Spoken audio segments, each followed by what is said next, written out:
우리가 동물을 대하는 방식을 생각해보면요. 그 뒤에는 종차별주의라는 아주 깊은 철학적 질문이 숨어 있습니다. 오늘은 그 핵심 논쟁들을 하나씩 파헤쳐보면서 우리 생각의 근거를 한번 되짚어보겠습니다. 자, 그럼 본격적인 철학 얘기로 들어가기 전에요. 우리 삶이랑 아주 가까운 질문부터 시작해 볼게요. 우리는 왜 동물을 이용할까요? 그리고 그 행동을 어떻게 당연하게 여기게 된 걸까요? 생각해보면 우리 식탁에 오르는 고기부터 과학실험실에 있는 동물까지 정말 다양한 방식으로 동물을 이용하고 때로는 해를 끼치잖아요. 바로 여기서부터 우리가 탐구해볼 윤리적 질문이 시작되는 거죠. 우리는 이 행동을 어떻게 정당화하고 있을까요? 이런 행동을 정당화하는 생각의 중심에 바로 종차별주의라는 개념이 있는 겁니다. 이게 뭐냐면요. 아주 쉽게 말해서 단지 인간이라는 이유만으로 동물을 우리랑은 다르게 좀 더 낮은 존재로 대우해도 괜찮다는 생각이에요. 자, 그럼 이 논리를 한번 제대로 파고들어 볼까요? 오늘 우리는요, 이런 생각의 근거가 대체 뭔지, 그리고 또 어떤 허점들이 있는지 하나씩 차근차근 짚어보겠습니다. 자, 중차별주의를 오고하는 첫 번째 주장을 볼게요. 이건 정말 단순하고 어떻게 보면 되게 직관적이에요. 바로 인간은 인간이라서 특별하다는 겁니다. 이 주장의 핵심은 정말 간단해요. 어느 종에 속해 있느냐, 바로 그 사실 자체가 도덕적인 특권을 준다는 거죠. 뭐랄까, 특정 클럽 회원이라는 이유만으로 특별 대우를 받는 거랑 비슷한 논리라고 할 수 있겠네요. 그런데 여기서 잠깐 멈춰서 생각해봐야 해요. 과연 단지 우리 편이다, 같은 종이다라는 이유가 도덕적으로 누군가를 다르게 대우할 타당한 근거가 될 수 있을까요? 이 논리의 구조를 한번 보세요. 되게 흥미로워요.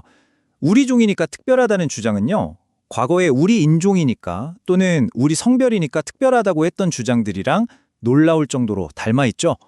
이렇게 비교해보면 이 주장이 가진 논리적 허점이 좀 더 명확하게 보입니다. 자, 이렇게 그냥 우리 종이니까 라는 주장이 좀 흔들리니까 사람들은 좀 더 과학적인 근거를 찾기 시작했어요. 바로 생물학, 우리의 DNA에서 그 답을 찾으려는 시도가 나타난 거죠. 이 주장은 뭐냐면 인간을 특별하게 만드는 건 바로 우리 고유의 유전자, 그러니까 인간 DNA라는 거예요. 눈에 보이지 않는 막연한 소속감 대신에 과학적인 사실이 도덕적 지위를 결정한다는 그런 논리입니다. 근데 여기에도 문제가 있어요. DNA 구조는 그냥 과학적인 사실일 뿐이지 그 자체가 어떤 도덕적인 가치를 담고 있는 건 아니잖아요. 예를 들어서 피부색이 다르다는 과학적 사실이 차별의 근거가 될 수 없는 거랑 똑같죠. 심지어 이 논리를 끝까지 밀고 나가면 유전적으로 좀 다른 인간의 존엄성마저 위협받을 수 있다는 그런 위험한 결론에 이를 수도 있고요. 자, 이제부터가 진짜입니다. 종차별주의를 옹호하는 주장 중에서 가장 강력하고 또 가장 설득력 있는 논리를 한번 살펴볼게요. 바로 인간의 우월한 정신 능력이 결정적인 차이를 만든다는 생각이에요. 이 주장은 꽤 체계적이에요. 논리가 이렇습니다. 먼저 인간은 다른 동물보다 고차원적인 사고를 하잖아요. 그래서 자의식도 있고 미래에 대한 희망 같은 것도 갖게 되죠. 바로 그렇기 때문에 인간이 겪는 고통은 단순한 물리적인 아픔 그 이상이라는 겁니다. 예를 들어 인간은 그냥 갇혀 있다는 그 사실만으로도 존엄성이 훼손된다고 느끼지만 동물은 그렇지 않다는 거죠. 그런데 말이죠. 이렇게 가장 강력해 보이는 주장에도 피해갈 수 없는 아주 결정적인 허점이 있습니다. 바로 정신능력이라는 기준이 생각만큼 그렇게 딱 떨어지는 명확한 선을 그어주지 못한다는 점이에요. 그 허점을 파고드는 개념이 바로 종중첩 논증입니다. 이 개념이 왜 정신능력을 기준으로 삼으려는 시도 자체를 근본적으로 흔들어 버리는지 지금부터 한번 살펴보겠습니다.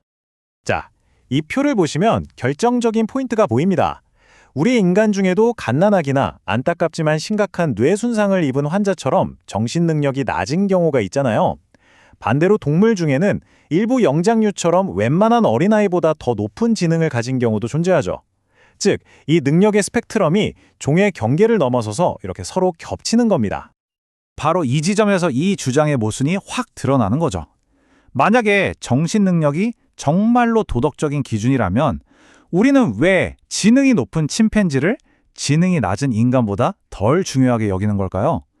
결국 우리는 말로는 능력을 얘기했지만 실제로는 그냥 종을 기준으로 선을 긋고 있었던 셈입니다. 이렇게 논증을 따라가다 보니 결국 우리는 명쾌한 답을 찾은 게 아니라 여전히 해결되지 않은 아주 중요한 윤리적 질문과 마주하게 됩니다. 이 문장이 이 문제의 무게를 정말 잘 보여주는 것 같아요. 과거에 우리가 성차별이나 인종차별을 당연하게 여겼던 것처럼 지금 우리가 당연하게 여기는 이 종에 따른 차별 역시 언젠가는 비난받게 될지도 모른다는 거죠. 자, 오늘 우리는 종차별주의를 둘러싼 여러 주정들을 살펴봤습니다. 이제 마지막 질문은 우리 자신에게로 향합니다.